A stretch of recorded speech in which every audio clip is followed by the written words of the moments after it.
Hello guys, আজকে আপনাদেরকে রান্না করে দেখাবো নদীর লাল পোয়া মাছ।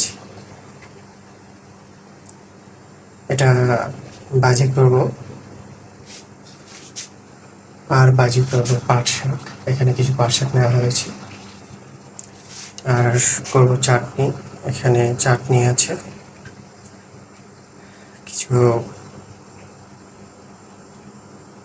টমেটো কুচিয়ে নিয়েছি, সাথে পেঁয়াজ আছে, রসুন আছে। যাক, শুরু করা যাক এবার।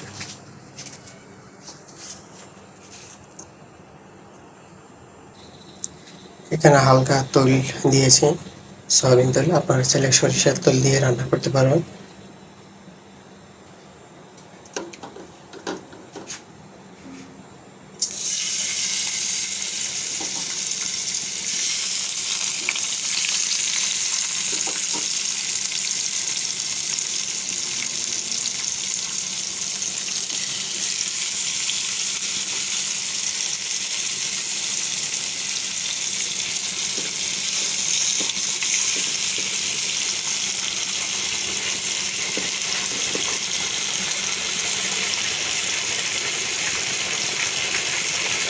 মাছগুলো করার করে ভাজি করে নেব, লাল করা পর্যন্ত এটা নির্বাণ জায়গা ভাজি হবে। আগে তুলে ভাজি করে নেব, পরে এটা আপনার রান্না করব। মাছের অসাধারণ গ্রাম বের হয়েছে। আহ, কত সুন্দর, সো ডেলিশিয়াস এটা। আরেকটা প্যানে তেল গরম করতে দিয়েছি, এটা চাটনি করবো। আশা করি আপনাদের ভালো লাগবে। লাইনে থাকুন সবাই। চাটনির জন্য প্রথমে ফল, তারপর পেস্ট কুচি,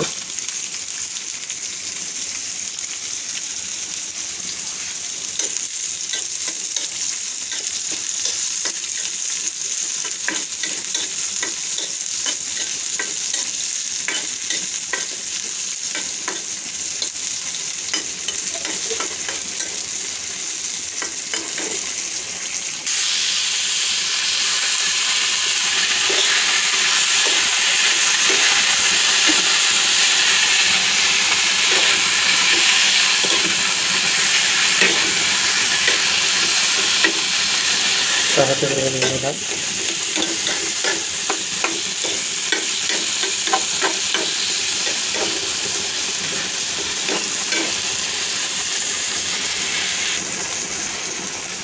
সেটা মরিচ দিয়ে দিলাম।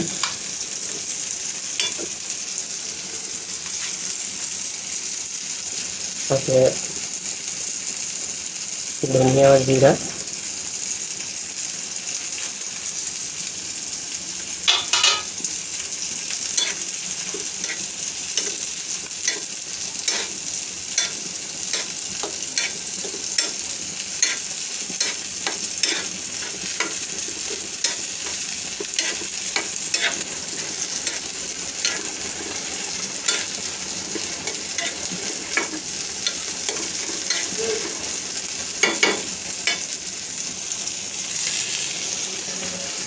কিছুটা লবণ,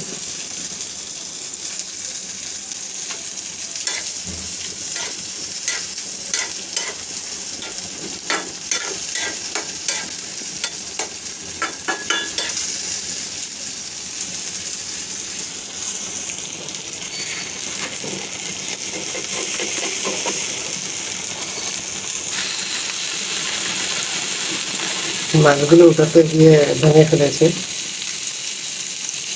ভালো উল্টাতে হয়নি, মানে এটা কারণ হয়েছে এই পাতিটা গতকালকে আমি লবণ ভাজি করছিলাম, যার কারণে মাছগুলো আজকে লেগে গেছে। আপনি অর্থাৎ দেখা গেছে যে পাতিটাতে লবণ ভাজি করবেন আজকে, অর্থাৎ আমি লবণ খাই সরাসরি ভাতে, লবণ খেতে খাইতে হয় আমার, মানে লবণ খেতে আমি ভাত খেতে পারি না। সেই জন্য এই পাতিলটায় লবণ ভাজি করছিলাম গতকালকে, যার কারণে আজকে মাছের এই হাল অবস্থা হয়েছে। পর্যাপ্ত তেল থাকা অবস্থায় মাছগুলো উল্টানো যায়নি, ভেঙে গেছে। তো মনে হয় বিষয়টা আমার কাছে ভালো লাগেনি, আপনাদের কাছে মনে হয় ভালো লাগবে না। যাই হোক, আশা করি রান্নাটা ভালোভাবে সম্পন্ন করতে পারবো। টমেটো সসটা হয়ে এসেছে, কালারটা কত সুন্দর, অসাধারণ খেতে, ডেলিসিয়াস লাগতেছে। চাইলে আপনারা এটা বাসায় ট্রাই করতে পারেন।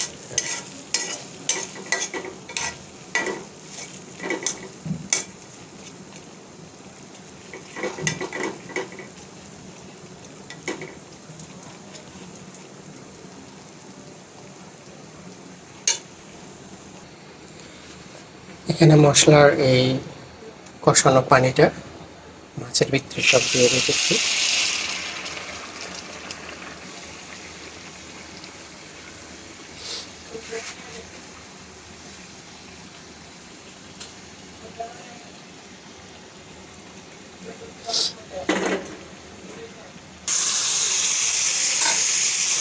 ভাজি করার জন্য রসুন, পেঁয়াজ বেটে দিয়ে ওটা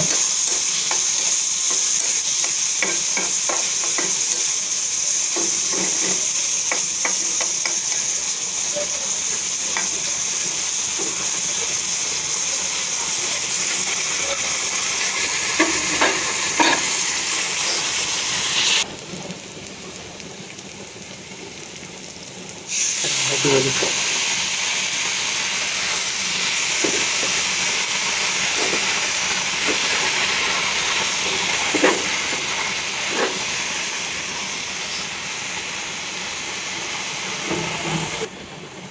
সেটা লবণটার পরিমাণ মতো, মানে শাকে সবসময় লবণ কম দিতে হয়, যদি পরে লাগে পরে দেওয়া হবে। দেখেন তো মাছটা হয়ে গেছে, কত সুন্দর। আমি একটু ঝোল ঝোল রাখতে চাচ্ছি। If you like it my recipe, you can try your home this dish. So yummy. You can try your home. দেখুন আমার শাকটা অলরেডি হয়ে গেছে।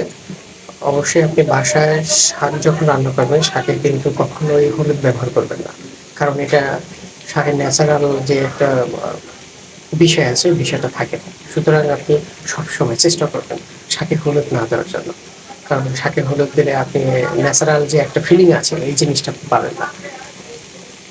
আমার এটা অলরেডি হয়ে আসছে, দেখুন কত সুন্দর হয়ে গেছে।